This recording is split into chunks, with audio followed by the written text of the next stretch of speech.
Hello guys, this is Ty, aka the Flip Man. I'm finally doing a video on how to fill out a buyer's contract.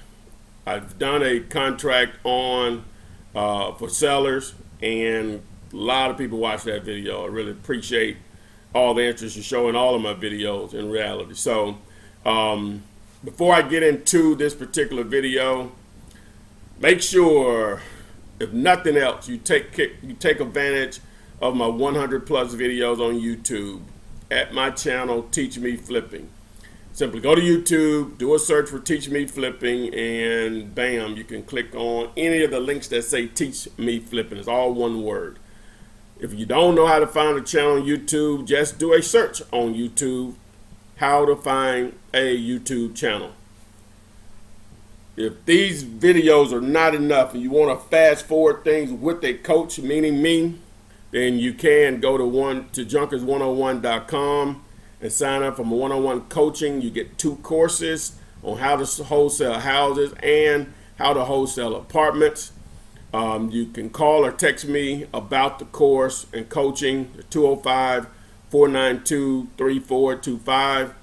Guys, the prices are about to go up. You need to take advantage of them. You know I offer more. You know I'm the cheapest. I hate to use the word cheapest. That's the only way I can describe it. You're not going to get this information. You're not going to get access to someone with 11 plus years in this business for what I charge. You need to get started. Really no excuse. People say they've been studying for a year, 2 years, for what? Get in the game. If the funds are not an issue to get started, I can understand that. But if they're not, there's no reason not to start. You got someone that's going to hold your hand. Enough of the commercial, on with the video. But here we go.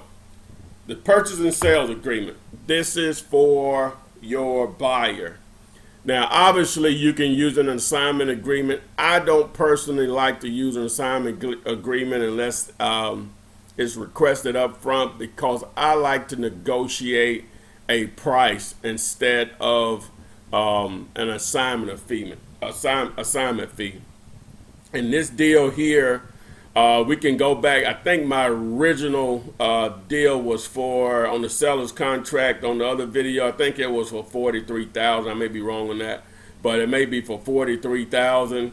So we're assuming we're going to make $10,000 on this particular deal. So the actual price that I'm selling this for to the buyer is $53,000. I'll get into what all this means here, but $53,000. So if I got it down to $53,000, more than likely I was advertising maybe at $59, and it was talked down to $53 as an example. But to start at the top here, obviously you want to start with the date. The date was the 9th, the month August the 14th.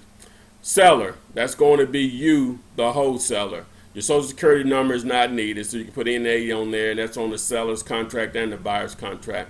So your name will go here, or your entity if you have an LLC. You can do it in your name. It's not needed to do it in an LLC. Advised at some point to establish one just because you are running in a legitimate business, but it's not necessary to start. Make that clear. All right, here you'll have the buyer's name or whatever entity they're operating out of. Okay, we'll go down here to the actual address, the street address, 123 Flipman Street. Wow. Get Paid, Alabama. None of this is real, so don't Google it. All right, legal description, I go NA there because it can be pretty lengthy and complicated to type in. It's really not needed to do a contract. That'll all come out in the title search. The county, Take Action, Alabama. So get in the game. If you see my little subliminal messages here, but you need to take action on this stuff. All right. Personal property included. This is the area where I like to just simply put property sold as is. Your property is sold as is also on the seller side of your contract. So it'll be the same with your buyer. And once you look at it, but you really notice you're really only doing a couple of things different from the original seller's contract. You're trading places. You go from being the buyer to the seller. And then here, instead of giving someone giving someone $10, you're receiving $1,000 in earnest money. You got to know these guys are serious. A little contradictory, but it is what it is. You got to know these guys are serious. Now, sometimes they'll want to hold it in escrow as long as you can verify, so be it. I really like to get it in my hand if possible. I really like to do that. And the only reason I'll give it back is I just have to feel really sorry for them, which is not normally going to happen, or I can't produce, or the seller can't produce a clear title. That money goes back to them. Okay? All right, in this example, as you see here, the actual purchase price is $53,000.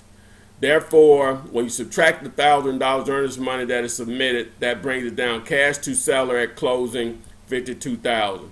So in reality, you'll have $1,000 of it already be in escrow. So if you get the $1,000 in your hand instead of getting $10,000 at closing, you will only get $9,000. But if it's being held at escrow, then you'll just get the full $10,000 at closing because you never received it.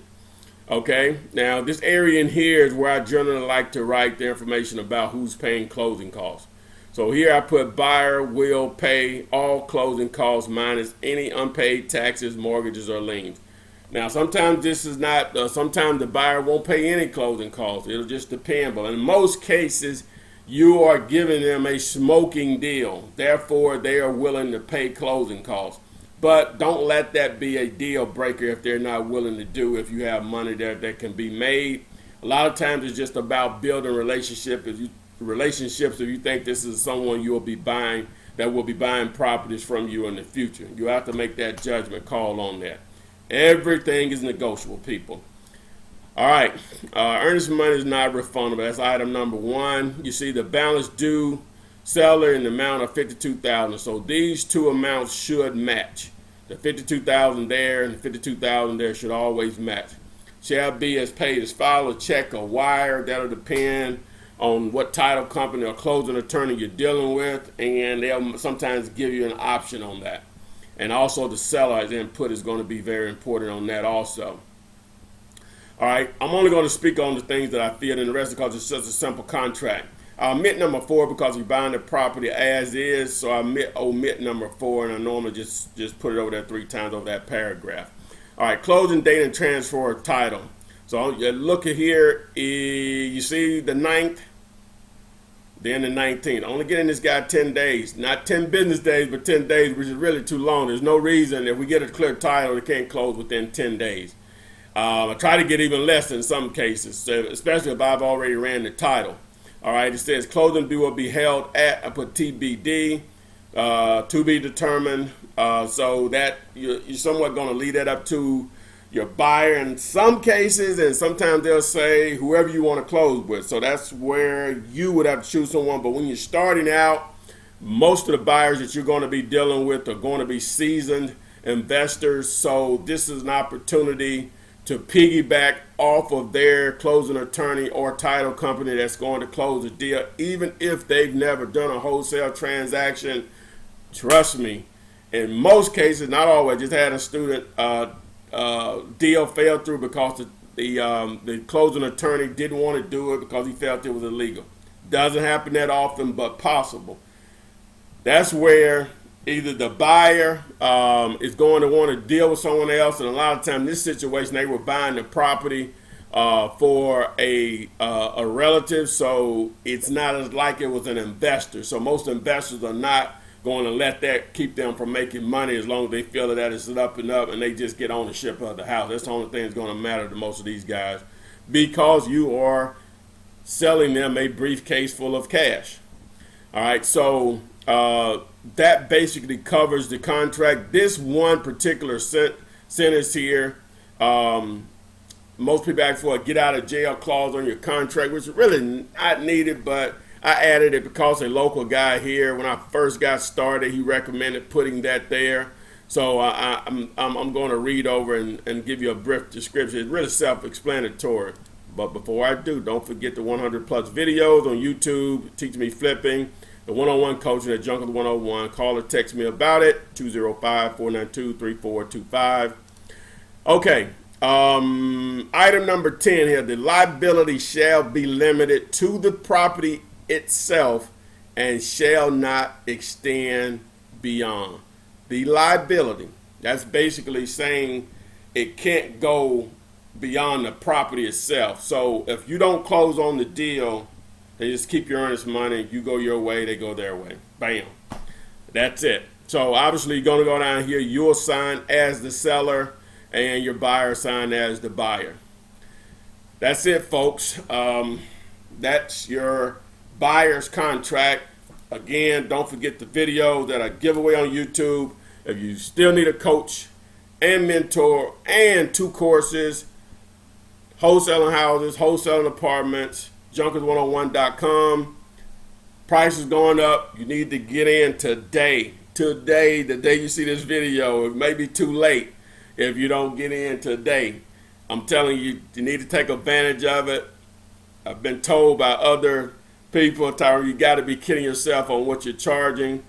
These people are charging thousands of dollars for it, not half of what you're doing and offering individuals. But hey, it is what it is. Get in today, junkers101.com. Take advantage of the videos. If you don't do anything else, you may feel you don't need them. That's fine. I wish someone like myself would exist when I started. But I'm glad I made the move when I did. Thanks, and I hope the video helps.